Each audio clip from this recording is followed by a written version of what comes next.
Assalamualaikum warahmatullahi wabarakatuh.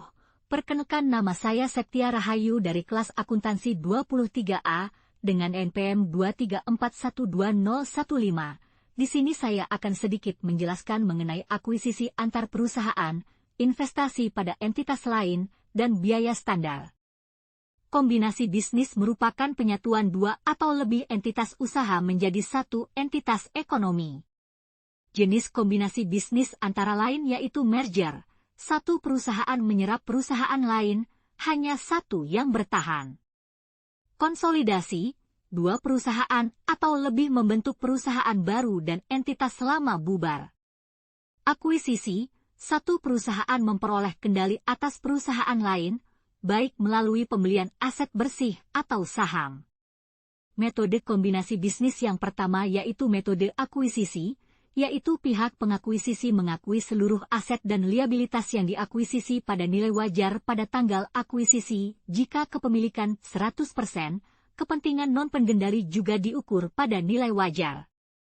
Goodwill diakui jika biaya perolehan investasi nilai wajar aset bersih yang diperoleh. Kemudian metode penyatuan kepemilikan, yaitu unsur laporan keuangan dari perusahaan yang bergabung digabungkan satu persatu seolah-olah telah menjadi satu entitas sejak awal periode pelaporan. Lalu selanjutnya adapun langkah-langkah umum dari proses akuntansi akuisisi yaitu identifikasi pihak pengakuisisi, tentukan tanggal akuisisi, ukur dan akui aset serta liabilitas pada nilai wajar, hitung dan akui goodwill, selisih lebih biaya perolehan atas nilai wajar aset neto, susun laporan keuangan konsolidasian setelah akuisisi. Kemudian contoh jurnal akuisisi saham yaitu, jika PT A mengakuisisi seluruh saham PT B senilai Rp610 juta dengan biaya merger Rp40 juta dan biaya penerbitan saham Rp25 juta, maka jurnalnya beban merger senilai Rp40 juta dan biaya penerbitan saham senilai Rp25 juta kepada kas senilai Rp65 juta.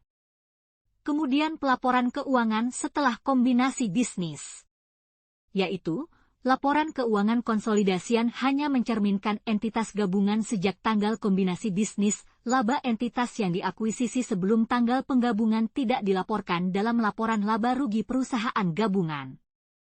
Kemudian investasi pada entitas lain, metode akuntansi investasi yaitu, metode biaya, investasi dicatat sebesar biaya perolehan, laba hanya diakui saat dividen diterima. Metode ekuitas, jika investor memiliki pengaruh signifikan, umumnya kepemilikan 20-50, investasi diakui sebesar bagian investor atas laba, rugi entitas investi. Metode konsolidasi, jika investor memiliki kendali, 50, laporan keuangan entitas anak dikonsolidasikan penuh.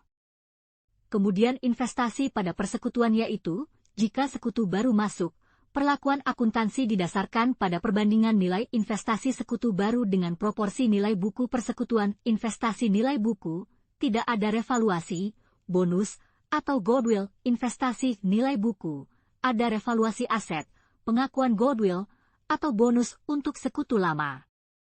Investasi nilai buku, penurunan nilai aset atau pengakuan goodwill untuk sekutu baru.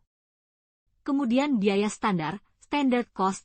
Pengertian biaya standar yaitu, biaya standar adalah biaya yang ditetapkan di muka sebagai pedoman untuk mengukur efisiensi biaya aktual produksi, digunakan untuk pengendalian biaya, penetapan harga pokok, dan analisis varians. Kemudian komponen biaya standar yaitu, biaya bahan baku standar, biaya tenaga kerja langsung standar, biaya overhead pabrik standar. Kemudian analisis selisih, variance analisis, yaitu selisih antara biaya standar dan biaya aktual dianalisis untuk mengidentifikasi efisiensi atau inefisiensi. Contoh selisih, selisih harga bahan baku, selisih kuantitas bahan baku, selisih tarif tenaga kerja, dan selisih efisiensi tenaga kerja.